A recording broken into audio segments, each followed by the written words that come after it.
تو میرے بھائیو بہنوں، ہمارے گھروں میں آگ لگی ہوئی ہے بد اخلاقی کی. ماں کو چین نہیں، اولاد نافرمان ہے.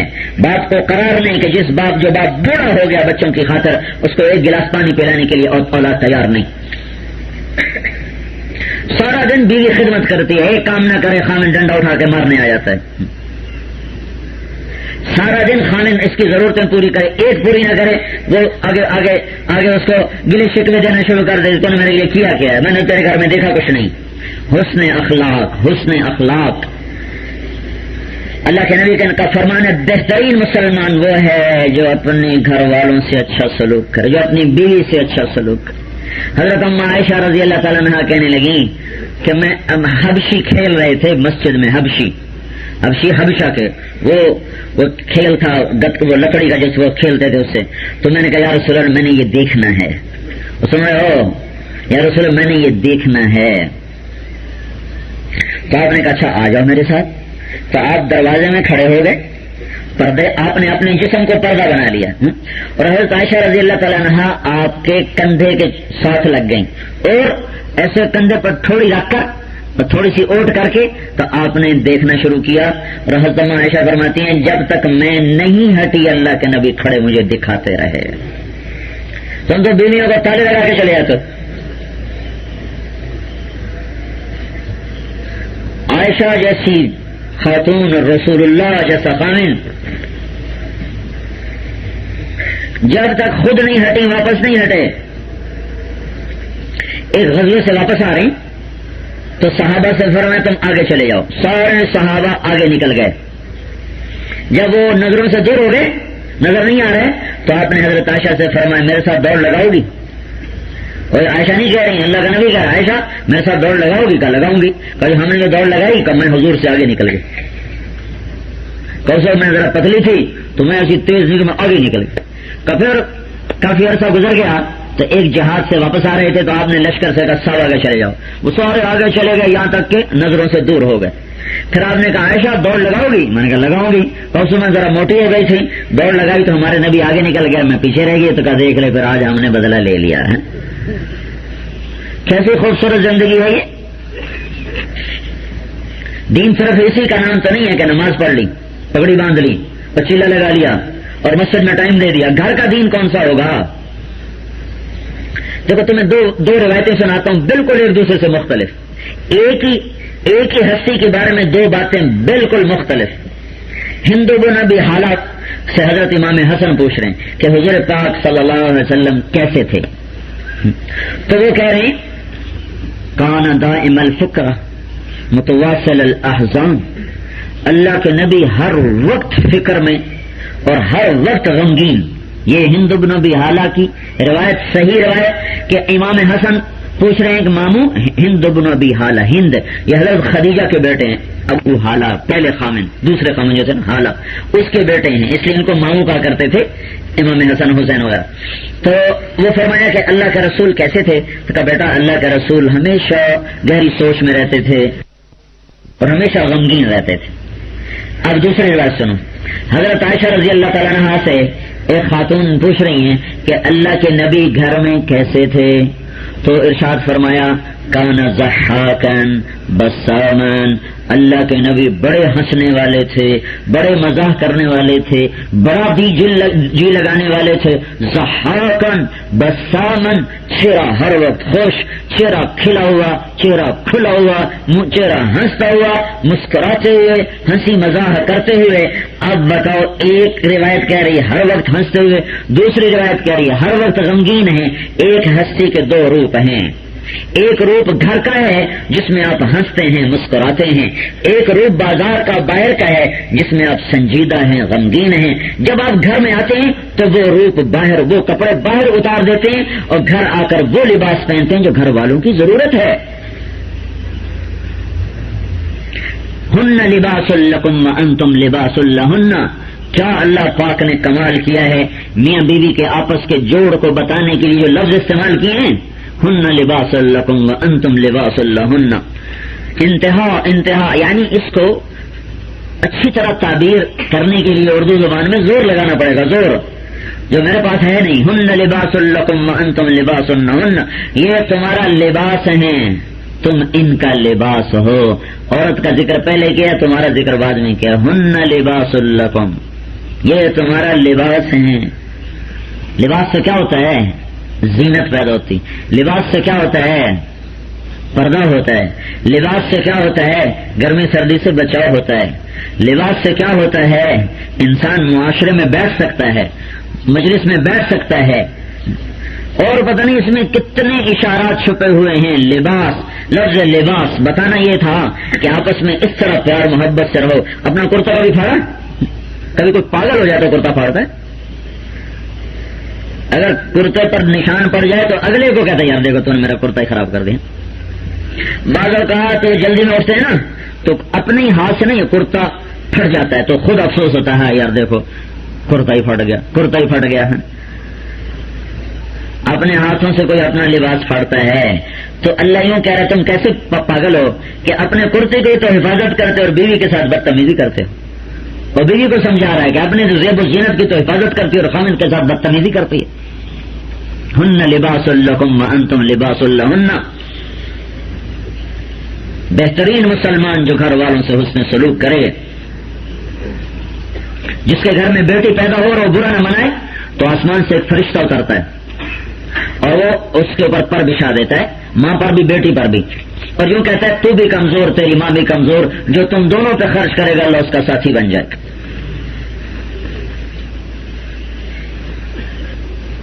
جس کو اللہ تبارک و تعالیٰ نے 2 بہنیں دی اور اس نے ان کی شادی کر کے ان کو گھر پہنچا دیا، اس کے بعد بھی ان کا خیال رکھتا رہا تو اس پہ جنت واجب ہو گئی. جس کو اللہ نے 2 بیٹیاں دی اور ان کی شادی کر کے ان کو رخصت کیا، ان کا پورا خیال رکھا، مر گیا، اس پر جنت واجب ہو گئی. جس کو اللہ نے 1 بیٹی دی، اس کی شادی کر دی، اس کو پروان چڑھایا، پرورش کی، شادی کی، اس کو گھر پہنچایا، آپ نے وہ اور میں جنت میں یوں اکٹھے ہو گئے. جس کی بیٹی اجڑ کر باپ کے گھر میں واپس آ گئی تو اس پہ اگر باپ خرچ کرتا ہے تو دنیا کا سب سے افضل ترین صدقہ وہ ہے جو باپ اس بیٹی پر خرچ کرتا ہے. ہر نوعیت میں اللہ تعالیٰ نے عورت کو کس طرح اجاگر کیا ہے. تو بہترین مسلمان وہ بتائے جو اپنے گھر والوں سے اچھا سلوک، جو ان کی کمی پر کو برداشت کرے. عربوں میں دستور تھا عورتوں کو مارتے تھے، پھر ایسا خوار کرتے تھے اور 10 شادیاں، 20 شادیاں، جب چاہا طلاق دے دی، طلاق کے بعد پھر چاہا واپس کر لیا اور طلاق دے کے بیچ میں کھڑا کر دیا. بالکل خواہ کا. تو اسلام نے آ کر حدود 3 طلاق کے بعد اگر دوبارہ قدم اٹھایا تو تیرا پر عورت حرام ہو چکی ہے. یہ عورت کی عزت نفس ہے، یہ عورت کی عزت نفس ہے کہ تو 3 دفعہ اس کو کہہ چکا ہے اب یہ تیرے قریب نہیں آ سکتی. جاؤ اپنی اس غلطی پر خود بیٹھ کے اگر آنسو بہاؤ. اللہ نے حق دیا. پھر چونکہ اسلام معاشرت تو آہستہ آہستہ معاشرت تو مدینے میں جا کے بنی ہے تو پھر عورتیں آ کر شکایت کی یا رسول اللہ ہمیں مارتے ہیں ہمارے خامن. پھر آپ نے ایک دفعہ سب کو سخت ڈانٹا اس بات پر کہ تمہیں کیا ہو گیا، تم ایسی بدتمیزی کرتے ہو کہ ان کو مارنے لگ جاتے جو تمہارے لیے سب کچھ اپنا قربان کر کے رکھ دیتی. پھر قرآن نے عورت کی وراثت پہلے بیان کی، مرد کی بعد میں بیان کی. تو وراثت کا کھا جانا تو ہلاکت و بربادی ہے. ہمارے یہاں بھی ایسا ہوتا ہے کہ ساری جائیداد نا بیٹوں کے نام لگا دیتے، شروع سے بیٹوں کے نام لگا دیتے تاکہ موت پر بیٹیوں کو جھگڑا ہی کوئی نہ ہو. جو لوگ یہ کر رہے ہیں میں نے ان کو بڑا خوار ہوتے دیکھا ہے. میں تمہیں کیا بتاؤں، ہمارے علاقے کا بڑا زمیندار 500-600 ایکڑ کا مالک، اور اس نے 1945-46 میں جو گھر بنایا تھا اس پر 1 لاکھ روپیہ لگایا تھا. اس وقت 1 لاکھ روپے اس نے ساری جائیداد بیٹوں کے نام کر دی، بیٹیوں کو نہیں دیا. جب بیٹے بڑے ہو گئے تو انہوں نے باپ کو گھر سے نکال دیا. پھر باپ نے کہاں زندگی گزاری، اس گھوڑوں کا بڑا شوقین تھا، وہ گھوڑوں کا استبل صاف کروا کے زندگی کے 15 سال استبل میں گزارے. ٹھیک ٹھاک کر کے تھوڑی سی گزاری کی زمین اپنے لیے اس نے رکھی ہوئی تھی، استبل میں زندگی گزاری. استبل میں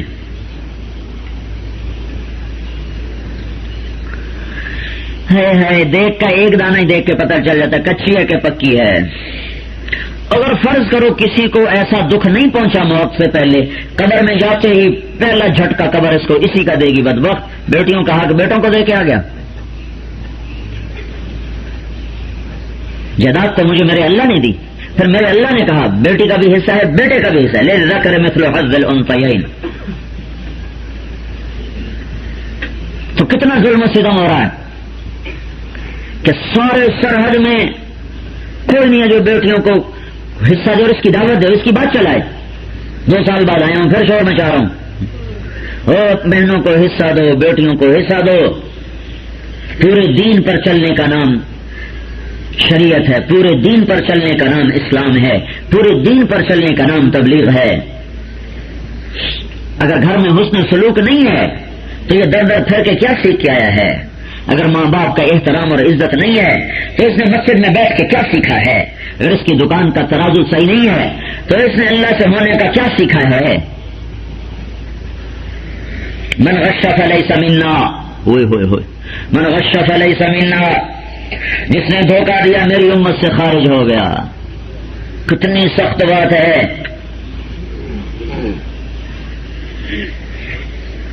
تو میرے بھائیوں، حضرت محمد صلی اللہ تبارک و تعالی علیہ وسلم پاک زندگی لے کر آئے جس میں ایمان کا کمال کیا ہے؟ حسن خلقک یکمل ایمانک، اخلاق بلند کر ایمان کامل ہو جائے گا۔ پھر عورتوں کو سمجھایا، ایک عورت نے آ کر کہا یا رسول اللہ میرے خاوند کا میرے اوپر کیا حق ہے؟ تو آپ نے فرمایا تیرا خاوند سر سے پاؤں تک زخمی ہو چکا ہو، اس کے زخموں میں پیپ پڑ چکا ہو، تو اپنی زبان سے چاٹ چاٹ کے اس کے زخم صاف کرے، پھر بھی تو اپنے خاوند کا حق ادا نہیں کر سکے۔ اولاد کو سمجھایا، ہاں بھائی سب سے بہترین خرچ کون سا ہے؟ آپ نے فرمایا بولو وہ خرچ بتاؤ جو اللہ کے راستے میں بھی خرچ کرنے سے زیادہ اجر رکھتا ہو۔ صحابہ نے کہا جی آپ کو پتا ہمیں نہیں پتا۔ تو اللہ کے راستے میں خرچ کرو نا تو 1 روپے پر 7 لاکھ روپے کا اجر ملتا ہے، 1 پر 7 لاکھ۔ تو اللہ کے نبی نے فرمایا بیٹا جب اپنے ماں باپ پہ خرچ کرتا ہے تو اس کو اس سے بھی زیادہ اجر ملتا ہے۔ بیٹا جب ماں باپ پہ خرچ کرتا ہے، ہمارے ماں باپ تو مر گئے ہیں، تمہاری زندہ ہیں تو یہ قدر کر لو، دعا لے لو کسی طرح دعا۔ سسر بھی باپ ہوتا ہے، ساس بھی ماں ہوتی ہے، ان کو بھی وہی عزت و احترام دو۔ عجیب بات ہے اپنے ماں باپ کی خدمت کرواتے ہیں اور بیوی کے ماں باپ کو ذلیل کرتے ہیں، کہتے میری ماں کے آگے اف نہ کر، میرے باپ کے آگے چوں نہ کر، اور خود اپنے سسر کو آنکھیں دکھاتا جیسے دشمن کھڑو۔ بیٹی اپنے ہاتھوں سے روانہ کرے اسی سے ٹکر لی ہوئی۔ حالانکہ اللہ تعالیٰ نے میری بیوی کے ذمے میری خدمت تو لگائی ہے، میری ماں کی خدمت اس کے ذمے کوئی نہیں، کرے تو اس کا احسان ہے، نہ کرے تو اس پہ واجب کوئی نہیں ہے، میرے ذمے ہے، میں دکان سے وقت نکالوں، میں اپنے دفتر سے، گھر سے، مسجد سے وقت نکالوں۔ اپنے ماں باپ کو وقت نہ دینا یہ کیسی عجیب بات ہے۔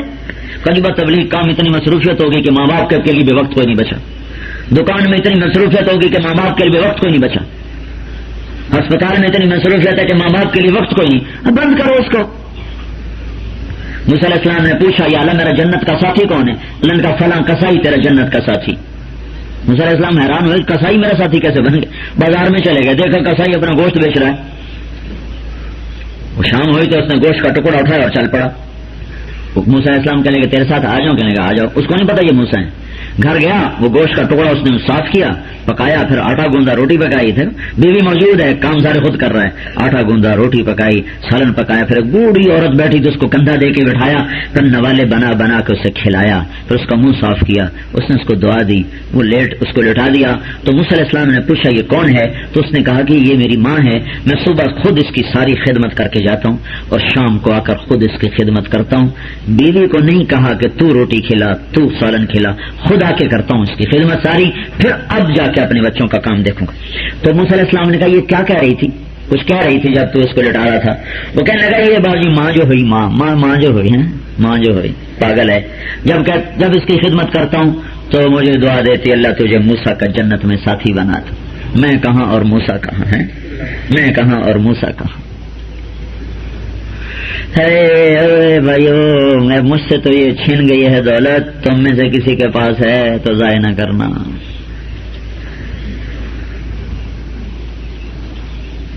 یہ وہ دین ہے جس کو آج کوئی نہیں بتاتا، اور یہ وہ دین ہے جس پر آنے کے لیے دانتوں پر سینے آ جاتے ہیں. اس لیے تو اللہ کہتا ہے لا تقل لہما اف، لا تقل لہما اف بھی نہ کرو.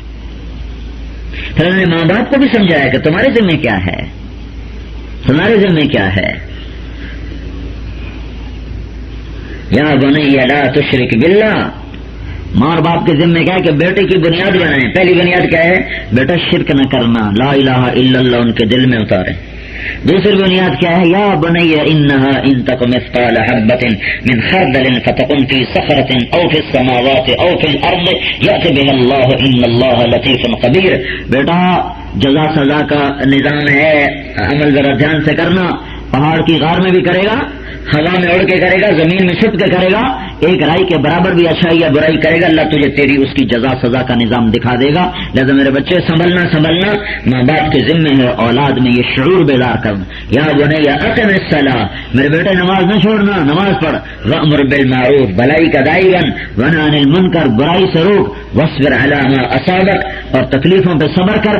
ان ذلک من عزم الامور، یہ سبق دینا ماں باپ کی ذمہ داری ہے. اور کیا کر؟ لا تصعر خدک للناس، بدتمیز ہو کے چہرہ نہ دکھا. ولا تمش فی الارض مرحا، تکبر سے زمین پر نہ چل. ان اللہ لا يحب كل مختال فخور، اللہ کو فخر والا تکبر والا پسند نہیں. واقصد فی مشیک، چال میں عاجزی کر. واغضض من صوتک، آواز میں پستی کر. ان انکر الاصوات لصوت الحمیر، بری آواز ہے کھوتے اور گدھے کی آواز میں چیخ رہا ہے. ایک عورت چیخ رہی ہے، غصہ بھی ہو تو ٹھنڈے لہجے میں بات کرو، ٹھنڈے لہجے میں بات کرو. ہماری ماں تھی، جتنا بھی غصہ ہوتا کبھی اس کی آواز اونچی نہیں ہوتی تھی، کبھی آواز اونچی نہیں تھی. ایسا طبیعت پہ قابو تھا، کبھی آواز اونچی نہیں ہوتی. تو ماں باپ کا بھی ذمہ ہے کہ اولاد کو رخ بتائیں. ہمارے باول نگر کے ذمہ دار ہیں، 3 بیٹے ہیں. ایک میرا کلاس فیلو تھا، پھر میرے چھوٹے بھائی کا بھی کلاس فیلو بنا، 2 اور ہیں. سب سے ہمارا پرانا تعلق. اس نے 3 بیٹوں کی شادی کی، تینوں کو گھر دیے، بڑا ذمہ دار. ایک دن بھی ان کے گھر میں قدم نہیں رکھا کہ میں میاں بیوی کی زندگی میں دخل نہیں دینا چاہتا. ماں باپ کو بھی ذمہ دے کچھ بنتا ہے. ایک دن دروازے کے اندر نہیں داخل ہوئے وہ کہ میں نہیں چاہتا کہ میاں بیوی میں کوئی بیچ میں کوئی حائل ہو جاؤں.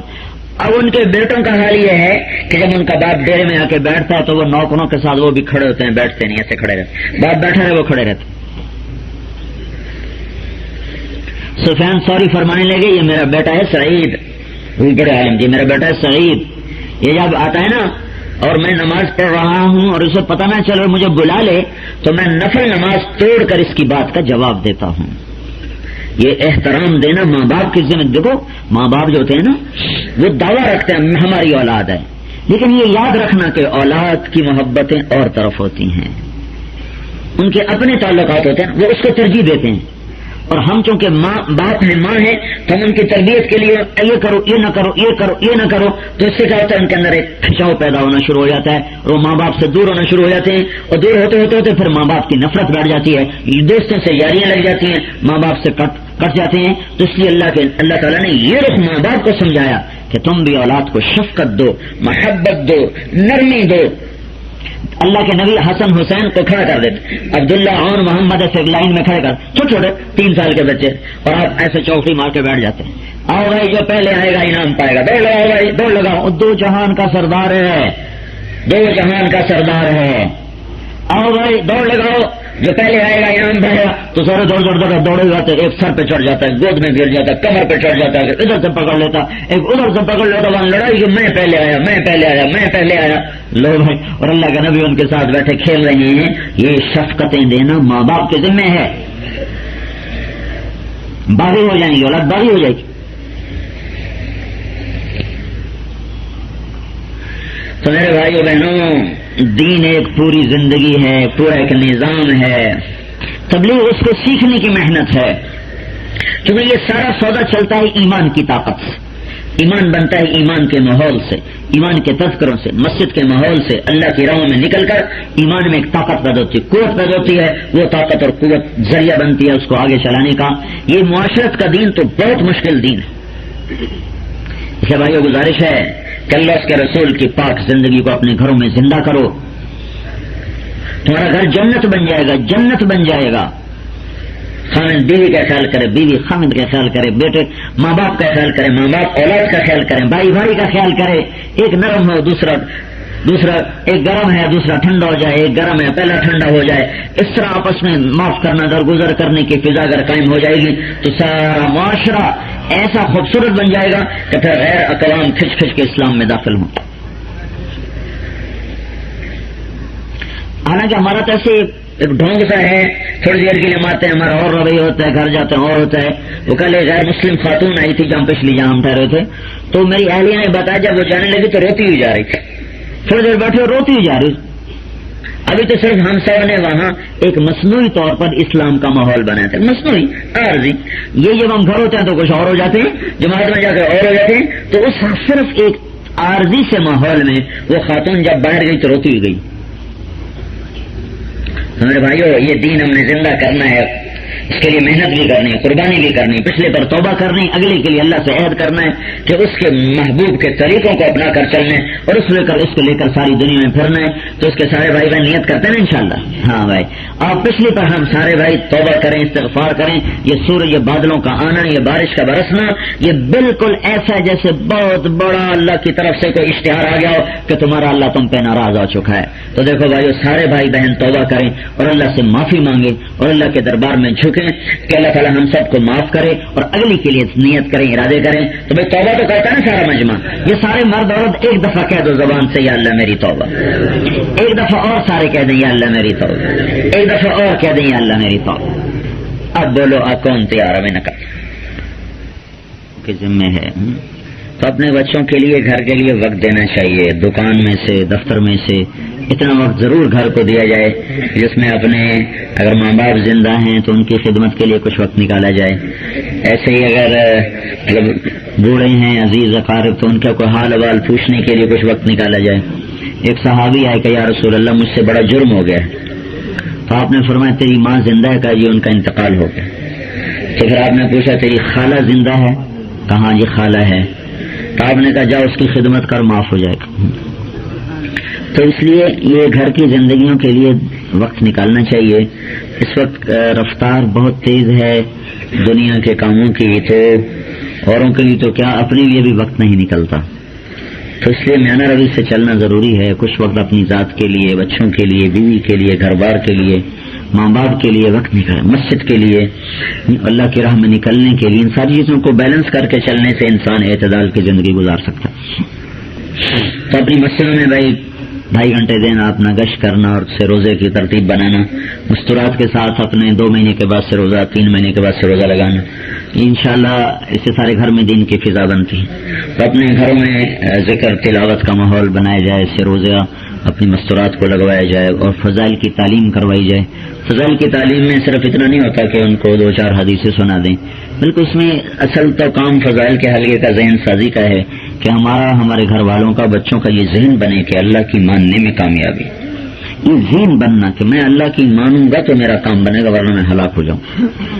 جو بہت زیادہ طاقتور ذہن بنایا جا رہا ہے، پیسے سے سب کچھ ہوتا ہے، پیسے سے سب کچھ ہوتا ہے، پیسہ ہے تو سب کچھ ہے، پیسہ نہیں تو کچھ نہیں ہے.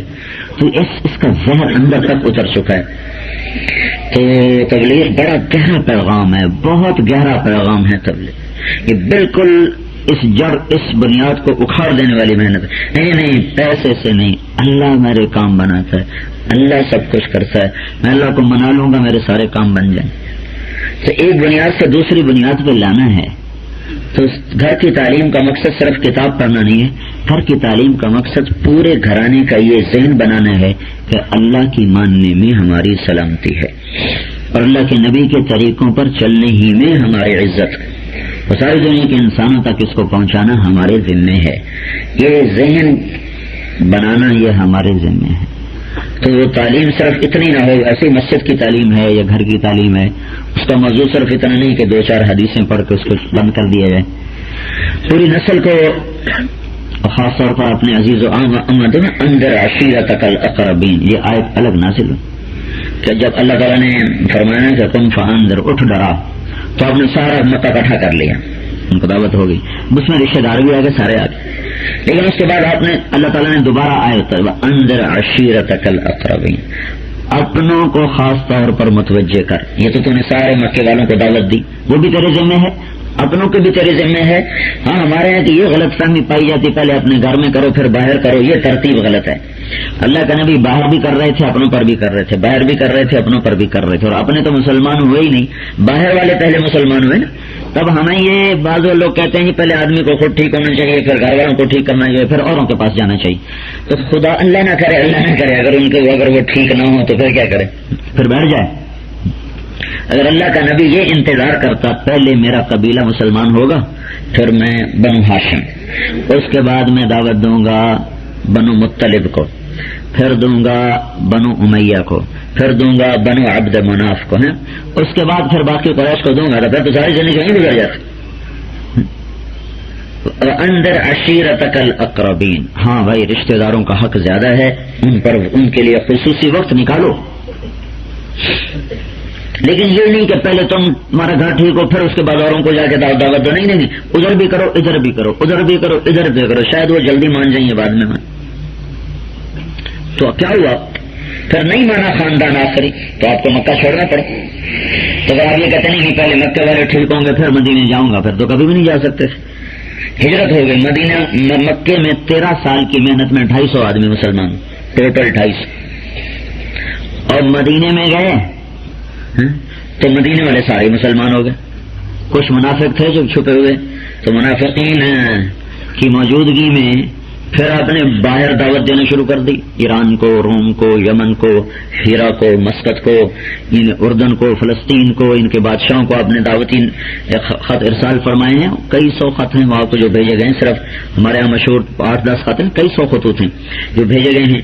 تو اس میں بھی آپ نے انتظار نہیں کیا کہ پہلے مدینے والے سارے منافق بھی ٹھیک ہو جائیں، مسلمان ہو جائیں، پھر اس کے بعد میں اوروں کو تبلیغ کروں گا۔ سب کے لیے ہوتا رہا، پھر قوم بھی مسلمان ہو گئی۔ تو اندر عشیرتک الاقربین میں یہ ہے کہ اپنوں کے لیے خاص وقت نکالا جائے، ان کا حال پوچھنا، ان کے پاس جانا۔ حضور صلی اللہ علیہ وسلم حضرت خدیجہ کے انتقال کے بعد جب تک زندہ رہے ان کی سہیلیوں کے لیے تحفے بھیجتے رہتے تھے، ان کے انتقال کے بعد بھی ان کی سہیلیوں کے لیے تحفے بھیجتے رہتے تھے۔ تو یہ نسبتوں کو زندہ رکھنا، رشتے ناتوں کو زندہ رکھنا، یہ بڑا ضروری ہے، اس کی قدر اللہ کے یہاں ہے بہت زیادہ۔ تو اس لیے بھائی ایک دوسرے سے درگزر اور معاف کرنے کے ساتھ ساتھ میل ملاقات کو بھی بڑھایا جائے تاکہ اللہ دین میں آگے بڑھیں۔ تو سارے بھائی بہن اس کی نیت کرتے ہیں نا انشاءاللہ۔ اور بھائی آپ کے اللہ کا شکر ہے، عورتیں بھی نماز پڑھتی ہیں، مرد بھی نماز پڑھتے ہیں، اور پنجاب کی نسبت بہت زیادہ رواج ہے نماز پڑھنے کا، لیکن ایک بڑی مشکل یہ ہے کہ بہت تیز نماز پڑھتے، ایسے نماز پڑھتے ہیں جیسے گاڑی نے وسل دے دیا ہے اور وہ چلنے والی ہے تو انہوں نے جلدی سے نماز پڑھ کے گاڑی پہ چڑھ جانا ہے، ایسے نماز پڑھتے۔ عورتیں اس سے بھی تیز پڑھتی ہیں تو نماز تو ماشاءاللہ پڑھتے ہیں، لیکن بھائی نماز کا حلیہ بگاڑ کے پڑھتے، تو نماز کو خوبصورت بنا کے پڑھو، اچھا کر کے پڑھو، دل لگا کے نماز پڑھو، تو دیکھنے والے کو بھی خوشی ہو کیسی اچھی نماز پڑھ رہے، کیسی اچھی نماز پڑھ۔ میں جب گورنمنٹ کالج لاہور میں تھا نا، تو وہ جو ہمیں ساتھی دعوت دیا کرتا تھا تو وہ ہمیں اس نے نہ سننے کی نیت کبھی کی تھی اور نہ سمجھ میں آتے تھے یہ کیا چاہتے ہیں، تو لہٰذا سننے والا کھانا تو بند تھا، کان بند تھے، سنتے ہی نہیں، آنکھ تو کھلی ہوتی ہے نا، اس کو تو دیکھنا پڑتا ہے۔ ایک دن میں نے اس کو نماز پڑھتے دیکھ لیا، بس اسی دن اس کی عظمت میرے دل میں اتر گئی۔ وہ اتنی خشوع کے ساتھ نماز پڑھ رہا تھا کہ وہ 1 سال سے جو محنت کر رہا تھا اور نئی بات پلے پڑی، وہ اس کی نماز دیکھ کے بات پلے پڑ گئی، وہ تاثر پہلا کام ہے، کیسی نماز پڑھتا۔ تو بھائی آپ لوگ نماز پڑھو صحیح، خوبصورت پڑھو، تیز نہ پڑھو۔ نماز عربی میں پڑھتے ہیں، پشتو میں تو نہیں پڑھتے نا، تو عربی اتنی تیز کیسے پڑھ لیتے؟ میں تو 34 سال ہو گئے عربی پڑھتے، عربی بولتے، عربی لکھتے، تو مجھ سے تو اتنی تیز نہیں پڑھی جاتی۔ ہاں اپنی زبان بڑی تیز چلتی ہے، تو مجھے یہ خیال آتا شاید یہ پشتو میں نماز پڑھتے ہوں گے، دغا دغا دغا دغا اللہ اکبر، دغا دغا دغا اللہ اکبر۔ تو بھائی دغا دغا نہ کرو، نماز بنا کے پڑھو، ٹھیک ہے نا؟ ضرور شریف کل بھی آج شام کو